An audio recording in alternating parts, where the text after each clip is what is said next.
and you together is a rock that girl. Drive round the town and I a drop shop girl. Top shop girl. People more than that. There the night before the video shoot, I was told I'm not in any scene with her, which to me at the time, the way I was thinking about the video was totally different. I thought we were gonna kind of act something out. But what I've heard about them as a couple is that they've been living separate lives for a very long time. So they together, but they live in separate. All right, so it seems like the Hollywood power couple we all know might not be power coupling anymore. There's a lot of talk about cheating going around, but surprise, surprise, it's not Jay Z this time. Rumor has it that Beyoncé might have decided she's had enough and wants to have a bit of fun herself. Now, if you know anything about Beyoncé, you know she likes to keep her personal life super private, so this alleged affair she's having is a huge secret. But as the saying goes, what's done in the dark will always come to light. And guess who's seemingly at the forefront of bringing this secret to light? Shawn Paul of all people. But wait, there's more. There's also been some serious buzz going around that Beyoncé is supposedly filing for divorce from Jay Z. Yeah, you heard that right. Word on the street is that she's already started the process to officially end her marriage, and true to her style, she's keeping it very low-key and private. Beyoncé has always been one to keep her personal business under wraps. Apparently, she's taking a page out of Will and Jada's book on how to handle a high-profile divorce. The plan is to deal with it in a classy way. She'll lay low for a while and then eventually come out and announced that they've been divorced for some time, but kept it quiet for the sake of the kids and all that. Now let's start with the whole Bodyguard rumor. It all started when Beyoncé dropped her much-hyped country album, Cowboy Carter. Fans went wild dissecting the lyrics, and there's this one track called Bodyguard that's got everyone buzzing. Some fans are speculating there might be more to Beyoncé's relationship with her super hot bodyguard, Julius DeBoer, than meets the eye. This guy has been by Beyoncé's side for over a decade. He's practically her shadow, always there protecting her through thick and thin. He's been there at every major event, from her concerts to personal moments like the birth of her kids. And remember that infamous elevator incident with Jay Z and Solange? Yeah, Julius was right there too. But here's where things get juicy. Some of the lyrics from Bodyguard have fans thinking Beyoncé might be hinting at a secret relationship with DeBoer. I mean, lines like, I give you kisses in the back seat, I whisper secrets in the backbeat. They couldn't catch you, with me. And they never will. You see, sometimes I hold you closer. Just to know you're real are making people wonder if she's talking about Julius instead of Jay Z. Fans are going wild with theories. They're piecing together moments from the past decade, thinking about all the times Julius has been there, right by her side. Could it be that there's more to their relationship than just professional duty? But not everyone's on board with this theory. Some fans are convinced the song is actually about Jay Z and how they've got each other's backs, guarding one another through the ups and downs of their relationship. They point to lines like, honey, honey, I could be your bodyguard, honey, honey, you could be my bodyguard. And in the second verse, be your best friend. I protect you in the mosh pit, and I'll defend you in the gossip. You know how people like to start S and pop S. These lyrics definitely make you think twice about who she's really singing about. And let's not forget, Beyoncé hasn't said a word about these rumors yet. She's keeping quiet as usual. But honestly, this isn't the first time she's been linked to other men. Apparently, she's been out there exploring her options. There's been chatter about Queen Bey having her own little roster of good hair men on the side. Let's start with the alleged whistleblower Shawn Paul. But unlike her other affairs, it seemed Beyoncé and Jay Z may have tried to mess with Shawn. Rumor has it things got a bit icy between them after they shot the music video for their hit Baby Boy separately.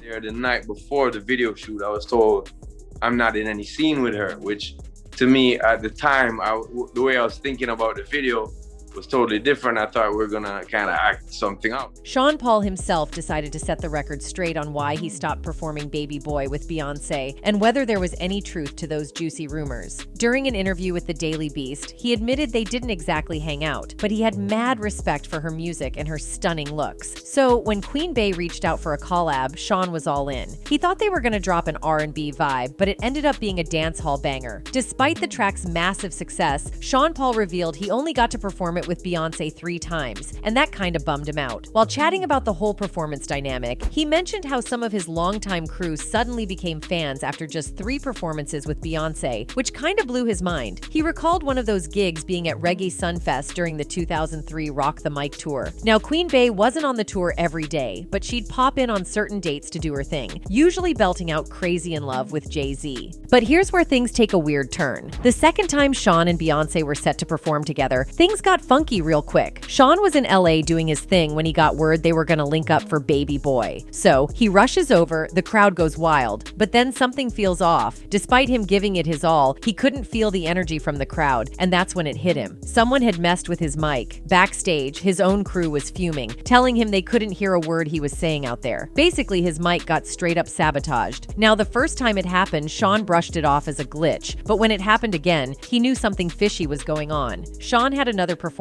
lined up with Beyoncé, this time in Scotland for an MTV event. They did the whole rehearsal thing. Everything seemed smooth sailing. The plan was for Shawn to pop up from under the stage, join Beyoncé at this big center stage surrounded by fire. Sounds pretty epic, right? Well, here's where things went left. When it was Shawn's turn to spit his verse, the track went all wonky, looping the same part over and over. Shawn's there like, what's the deal here? And that was the moment it clicked for him. Someone was trying to mess with his shine. Now here's where it gets juicy. Apparently, after this debacle, Beyoncé decided to confront Shawn about those pesky dating rumors because it was starting to mess with her reputation. But Shawn's like, hold up, I knew Jay before you, and we were cool, so maybe me and him should chat first. But Beyoncé's team wasn't having it. They made it crystal clear they weren't going to be working with Shawn anymore. Then there's the VMAs debacle. Beyoncé tells Shawn they're going to rehearse for their performance, but then the day before the big show, Shawn overhears someone else rehearsing Baby Boy. And surprise, surprise, when they check with the label, they're hit with the news. Beyoncé's flying solo for the performance. For Shawn, it was not only awkward, but downright humiliating, especially having to sit through the show with his wife and other celebs asking why he wasn't up there. And when Shawn finally clocked that there was some serious sabotage going on, he decided to cut his losses and bounce. And then there's Terrence Howard, the man himself from Empire. Seems like he might have been more than just a co-star at one point. Now, we all know that even before her iconic solo acts, Beyoncé was already turning heads as a member of the originally four-girl group Destiny's Child. She's always killed it on stage. This brings us to the drama that transpired between Beyoncé and Terrence. As a matter of fact, there was a time when she had literally taken Terrence Howard's breath away. Until now, fans can't stop talking about it. It was 16 years ago, yet the YouTube clip of that moment still gets comments to this day, pointing out the Empire actor's hilarious reaction to Queen Bey's presence. Back in 2004, Destiny's Child dropped their sultry R&B jam, Cater to You, and it was a hit among fans, especially the fellas. I mean, the song's all about these gorgeous girls pledging to serve up some serious TLC to their men whenever they please.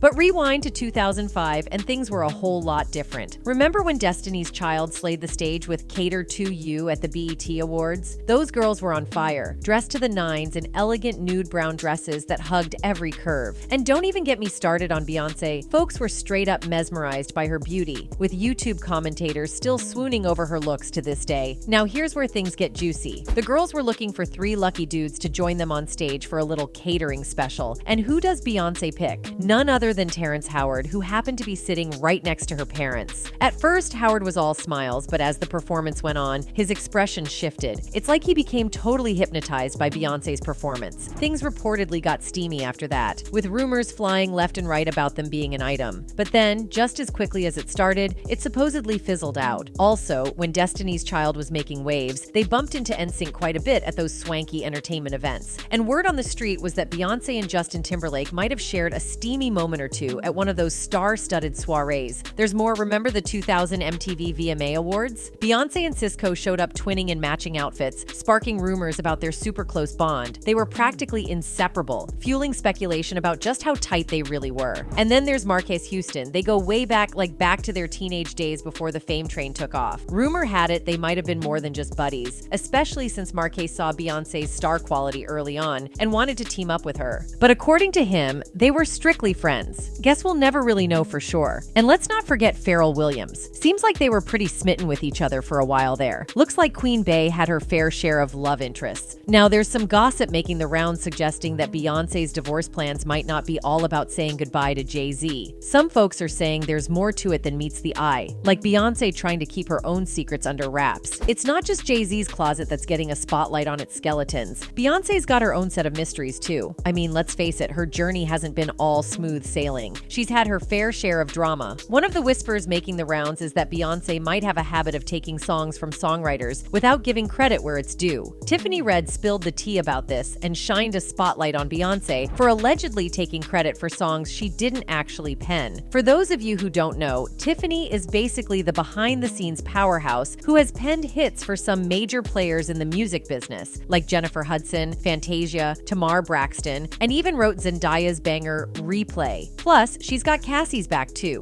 She went all in on an interview not too long ago, calling out Diddy for how he treated her. And Tiffany's not the type to stay silent. She's on a mission, and this year seems to be all about laying bare the not-so-pretty truths of the music industry. Now let's talk about the elephant in the room: unfair practices. Tiffany's been spilling the tea on how songwriters often get the short end of the stick. You see, when a songwriter pens a tune for an artist, the artist often snags a chunk of the publishing, even if they didn't lift a finger on the writing front. And guess who's one of the poster kids for this whole shindig? Queen Bey herself. Not only does she nab credit for songs she didn't whip up, but she's also raking in a hefty chunk of the royalties. And it's eating into the pockets of the real wordsmiths behind the tunes. But here's the thing, Beyoncé's been able to pull off this slick move because she's got folks signing NDAs left, right, and center whenever they hop on board to work with her. That means they're basically sworn to secrecy. No griping allowed. I mean, let's be real. Who's gonna call out Beyoncé? Now, Tiffany Red might not have teamed up with Beyoncé on a project, but she's definitely got something to say about Queen B's game. See, Tiffany's fed up with the whole music scene, and she's not holding back. Why? Well, because the game's changed. Songs aren't flying off the shelves like they used to. Nowadays, it's all about streaming, and streaming isn't exactly lining artists' pockets with gold. It's more like a trickle of spare change. And who's feeling the pinch the most? The songwriters. These folks used to be rolling in the dough, but now they're barely scraping by. Tiffany's had enough of seeing her fellow wordsmiths getting the short end of the stick, and she's not afraid to name names. After Jay Z threw some shade at the Grammys for snubbing Beyoncé, Tiffany decided it was time to speak her mind. She straight up called out Beyoncé, saying maybe she'll snag that coveted Album of the Year Grammy when she starts giving songwriters their due and stops swiping their publishing rights. Rumor has it that's a hefty 15% to 30%. Now, this comment from Tiffany is like opening Pandora's box because there's a whole lot to unpack here. Some folks out here are scratching their heads wondering why Beyoncé hasn't snagged that Album of the Year Grammy, especially with bangers like Lemonade in her repertoire. But if word on the street is true and Beyoncé's playing fast and loose with her songwriters' paychecks, well, that could be a major roadblock. And then there's the writing on the wall, or lack thereof. See, past Album of the Year winners like Taylor Swift, Billie Eilish, Adele, and Bruno Mars, they're all known for crafting their own tunes. They're songwriting wizards. And Beyoncé, not so much. So it's not totally out of left field to think that might be factoring into the Grammy snubs. Tiffany also didn't hold back in her latest live video. She had a lot more to say about Beyoncé. She's basically saying, hey, we all call it Beyoncé's internet, right? So shouldn't we be able to talk to the queen about updating her business practices? Tiffany's pointing out how the music industry has changed a lot since Beyoncé started out. Publishing just doesn't bring in as much cash as it used to, especially if you're not the one writing the hit singles. And every percentage of that publishing money matters a lot these days. But despite all that, Beyoncé still takes her cut. Tiffany's saying, hey, wouldn't it be nice to see some changes? A lot of songwriters and producers agree with me. She's basically asking for songwriters to get paid better for their work. To modernize her business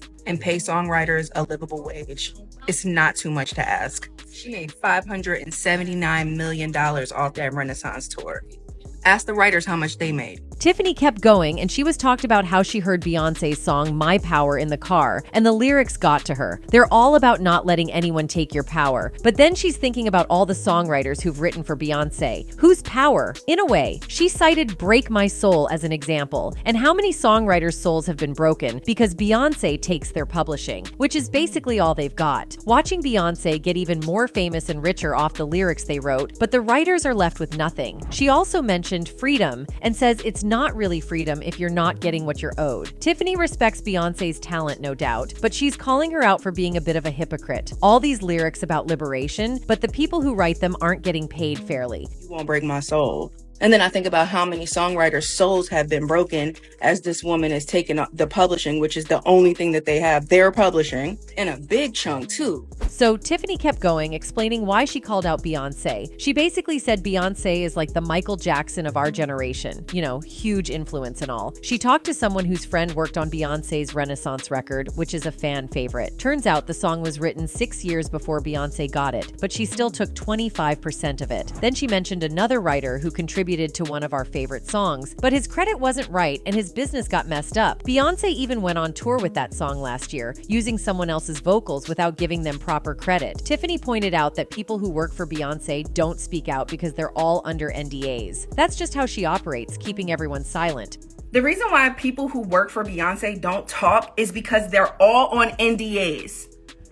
Because that's also how she works. She silences people so that nobody can speak. And it's not the first time someone's called her out for this stuff. Kellis did something similar in 2022, claiming Beyoncé used parts of her song Milkshake without permission in the Renaissance track Energy. Kellis took to Instagram to express her thoughts. She started with a somewhat passive-aggressive comment about Beyoncé, acknowledging that sampling is common in the industry. However, Kellis emphasized that the real issue is the lack of common decency in not seeking her permission for the sample. As a Black female artist, Kellis pointed out the shared experiences and networks within the industry, making it clear that it wouldn't be challenging for Beyoncé to contact her directly. Kellis asserted her knowledge of what she owns and what was taken from her in the past, referencing instances of stolen publishing and swindled rights that she believes occur frequently in the music industry. Kellis also took humorous shots at Chad Hugo, describing him as an amoeba and implying he lacks a backbone. She contrasted this with Pharrell, suggesting that he should know better. In a subsequent video, Kellis highlighted Pharrell's hypocrisy by referencing an interview he did with Variety, where he discussed artist rights and the importance of fair deals. Kellis claimed that when she was signed to Pharrell, they shared the same manager, Rob Walker, who received writing credits on her records despite not contributing lyrics. She insinuated that this arrangement could have led to Walker continuing to receive royalties from her music, a situation that she found unacceptable. So that's Tiffany's take on things, really laying it all out there. She's calling Beyoncé out and saying she needs to listen up and make some changes. And, you know, Tiffany might have a point. Maybe Beyoncé's struggles to win Album of the Year at the Grammys have something to do with all this behind-the-scenes stuff. It's no secret that Beyoncé has a ton of Grammy wins, and some people speculate it's because of her connections, like Jay Z being on the voting committee. But even with all that, some folks still won't give her that top award. Maybe it's because of how she handles things in the industry. It's interesting how everyone kind of knows about it, but songwriters still line up to work with her. It's like, why put yourself through that if you know what you're getting into? Sure, having Beyoncé's name on your resume is a big deal, but it doesn't pay the bills. It's a tough call for songwriters, you know? Like, is the fame and prestige worth the grind and the lack of recognition? It seems like some people in the industry are willing to overlook their principles just to be associated with Beyoncé. At the end of the day, though, it's their call, and they can't really blame anyone else if they end up getting shortchanged. They knew the deal going in. So, from getting accused of borrowing ideas to allegedly shutting down other artists, her history isn't exactly squeaky clean, just like her hubby's. Maybe that's why she's reportedly eager to wrap up the divorce proceedings pronto. And if all these whispers turn out to be true, well, hold on to your hats, because we could be in for the biggest scandal of the century. I want to hear what you guys make of all this craziness. Drop your thoughts in the comments below, and we'll catch you in the next video.